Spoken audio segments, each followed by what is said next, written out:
ओम नमो भगवते वासुदेवाय। ओम नमो भगवते वासुदेवाय। मित्रों, स्वागत है आप सबका हमारे आध्यात्मिक चैनल वेदांत दर्शन 21/12 पर। आज हम श्रीमद् भगवत गीता के 7वें अध्याय के 26वें श्लोक का सरल और गहन अर्थ समझेंगे। सबसे पहले श्लोक सुनिए। वेदाहं समतीतानि वर्तमानानि च अर्जुनः भविष्याणि च भूतानि मातु वेद न कश्चन। अर्थात, हे अर्जुन, मैं भूतकाल, वर्तमान और भविष्य के सभी प्राणियों को भली भांति जानता हूँ, लेकिन मुझे वास्तव में कोई नहीं जानता। ऐसा भगवान श्री कृष्ण अर्जुन से कह रहे हैं। अब सोचिए मित्रों, हमें अब अपने जीवन के विषय में सोचें। हमें अपने अगले दिन के बारे में कुछ पता नहीं, कब क्या होगा, कैसे होगा, क्या नहीं होगा। हम प्लानिंग जरूर करते हैं, लेकिन हो कुछ और जाता। कई बार अगले क्षण तक का पता नहीं होता हमें। हम भविष्य की चिंता करते हैं, भविष्य के विषय में सोचते हैं, प्लानिंग करते हैं, और अतीत का पछतावा करते हैं। कुछ यादें रहती हैं, कुछ भूल जाते हैं। वर्तमान में अपने उलझे रहते हैं, कैसे करना, क्या करना, वर्तमान में ही उलझे रहते हैं। लेकिन भगवान श्री कृष्ण तीनों कालों के स्वामी हैं। उनके लिए भूत, वर्तमान और भविष्य एक साथ उपस्थित हैं। भगवान हमारे हर विचार, हर कर्म और हर भावना, हर प्रार्थना से अच्छी तरह परिचित हैं। उनसे कुछ भी छुपा नहीं है मित्रों। लेकिन फिर प्रश्न उठता है, यदि भगवान हम सबको जानते हैं तो हम भगवान को क्यों नहीं जान पाते? असली प्रश्न तो यही है कि हम भगवान को क्यों नहीं जान पाते। इसका उत्तर भी हमारे आपके मन में ही छिपा हुआ है। हमारा मन इच्छाओं, अहंकार, राग, दोष, मोह, माया, ममता, लोभ, लालच, इन सब से ढका हुआ है। ये कुछ ऐसे समझिए जैसे आपके सामने एक शीशा रखा हुआ है। शीशे पर दुनिया भर के धूल मिट्टी जमा हुई है।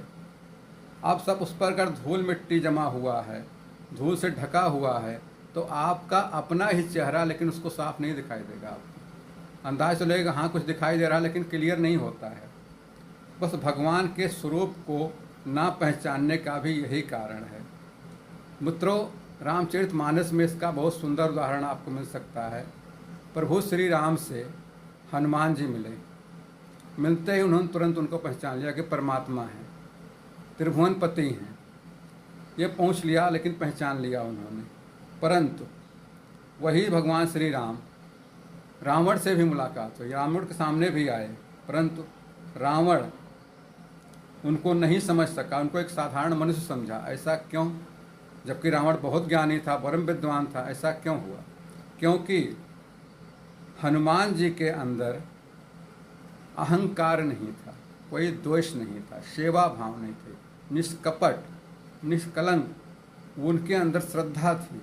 और रावण के अंदर ज्ञान बहुत था, लेकिन अहंकार भरा हुआ था। इसलिए उसने केवल उनको साधारण मनुष्य समझा। ये हमारे मन की अशुद्धता के कारण है। बस मित्रों, यह श्लोक हमें एक महत्वपूर्ण शिक्षा देता है। जब हम जीवन में कठिनाइयाँ आएँ तो घबराएं मत। भगवान आपके वर्तमान को ही नहीं, बल्कि आपके भविष्य को भी जानते हैं। और कभी कभी कई घटनाएं हमें जीवन में दुखी कर देती हैं, दुखद होती हैं, लेकिन आगे चलकर हमारे लिए कई बार वही घटनाएं जीवन में वरदान बन जाती हैं। प्रभु वरदान के स्वरूप में करते हैं। आपको लगता है यार अच्छा हुआ हमारे साथ, ऐसा हो गया, नहीं तो समय बहुत नुकसान हो सकता था। ज़्यादा नुकसान से हम बच गए, थोड़े नुकसान में ही छुट्टी पा गए, हमारा काम बन गया। इसलिए ईश्वर की योजना पर विश्वास रखना ही मित्रों सच्ची शक्ति है। भगवान, मित्रों एक बात ध्यान रखिए, भगवान को जानना केवल पूजा पाठ या पुस्तकों का अध्ययन इन्हीं से नहीं है, बल्कि इसके लिए मन में श्रद्धा, निष्काम कर्म, नाम जप, सत्संग, भगवत गीता का अध्ययन, ये सब आवश्यक है। इस पर ध्यान लगाइए। और जब मन शुद्ध होता है तब भगवान का अनुभव भी होने लगता है। मित्रों, आज आप सबके लिए यही संदेश इस गीता में। अपना भविष्य नहीं पता, लेकिन भगवान को सब कुछ पता है। इसलिए चिंता मत कीजिए, भगवान पर विश्वास करें, अपने कर्तव्य का पालन करें और परिणाम प्रभु को समर्पित कर दीजिए। श्री कृष्ण अर्पणमस्तु। बस मित्रों, आज के लिए इतना ही।